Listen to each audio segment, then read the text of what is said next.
Ku munsi w'ejo rero nibwo hatangiye kumenyekana inkuru y'umugore w'umunyarwanda wabaga mu Bubiligi wishwe n'umugabo we ku munsi w'ejo, bavuga yuko yishwe n'umugabo we nawe w'umunyarwanda. Ati iyi nkuru rero igenda ite? Uyu mugabo rero Celestine ndetse n'umuhire Jeanne d'Arc bari bamaze igihe kitari gitoya babana, kuko bari bamaranye imyaka igera kuri 6. Bari bafitanye abana bagera kuri 2, ndetse nk'uko bigarukaho n'umuturanyi we avuga yuko aba bantu bari basanzwe babanyeho neza, bari bafite abana 2 ndetse bari basanzwe babanye mu buzima butari bugoye. Ntabwo bari bazi yuko hagera ku rwego rw'uko umwe yicuza.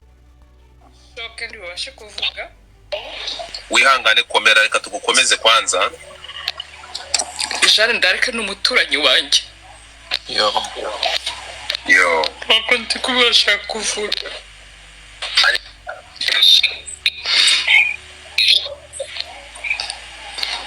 Umuturanyi wanjye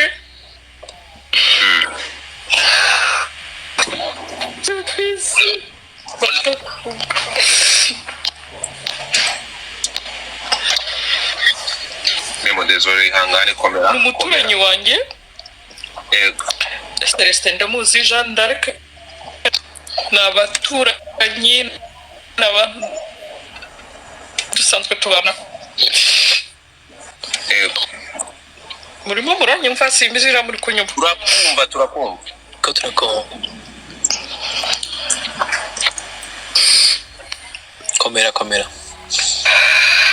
Tuye mu Bubiligi. Ati rero byagenze bite?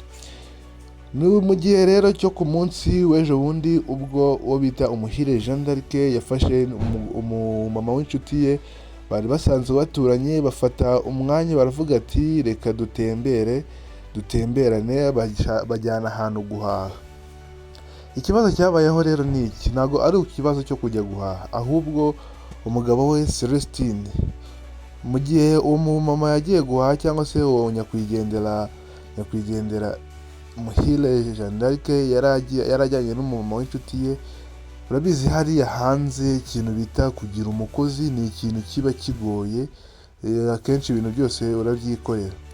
Rero ubwo yagendaga yasigiye umugabo abana, ngira ngo yari afite umwana w'imyaka 2 ndetse n'umwana w'imyaka 4 ikabakaba 5. Ubwo yabamusigiraga rero umugabo, ngo kurera abana byaramugoye cyane, biramuvuna, cyane abagabo bo muri Afurika cyangwa se birabura cyane ntabwo tumenya kwita ku bana, cyane nka bariya abagabo b'abazungu baba barabimenyereye, barabigize umwuga, barabyakiriye yuko kurera abana se cyangwa kutabona umukozi ari ikintu kigoye, kandi umukozi aba ahenze.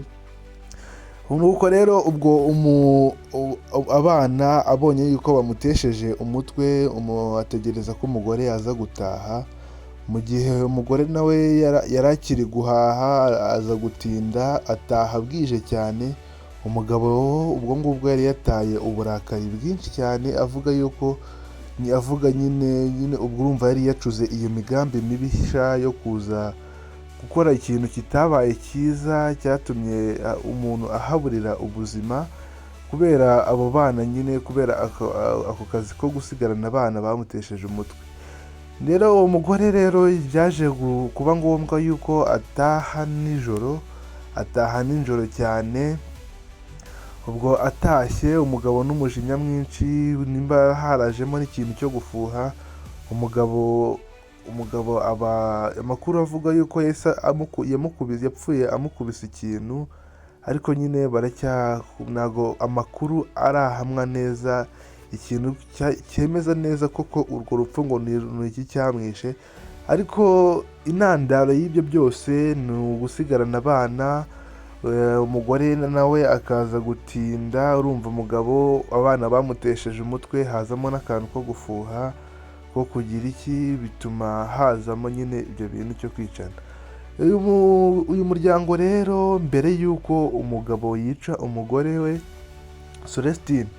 Celestine rero yari umugabo usanzwe, utaruzwiho ibintu byinshi, utaruzwiho urugomo. Yari umugabo nyine ucisha make, umugabo witonda, ariko nk'uko abaturanyi be babivuga, ntabwo bari bazi yuko yagera ku rwego rwo kwica umuntu. Ni kamere y'umuntu, si wamenya ahantu ibizamukiye. Uyu mugabo rero ngo ni Celestine, rero ntago amakuru aramenyekana neza kuko ikintu cyaba cyamuteye guhugira, ariko amakuru avuga yuko icyamuteye kwica umugore we ari uku gutinda, agakeka yuko yaba yatindanye n'abandi bagabo mu gihe yagiye guhaha, ndetse akanaza no kugira ikibazo cyo gutekereza yuko abana bamutesheje umutwe, bikamuzamuriramo uburakari bwinshi, aribwo bwo gufata icyemezo cy'uburakari. Umugore aza gutaha atashye nubwo umugabo atari yabipanze. Bigaragara yuko ashobora kuba ari nk'ikintu yamukubise kubera uburakari, bikaza gutuma uwo mugore ahita ahasiga ubuzima, nubwo amakuru atarahamwa neza yuko ariko amakuru avuga yuko ari ikintu yamukubise akahita yuma, akahita ahasiga ubuzima. Nyakwigendera rero tukaba tumusabira iruhuko ridashira. Bye bye.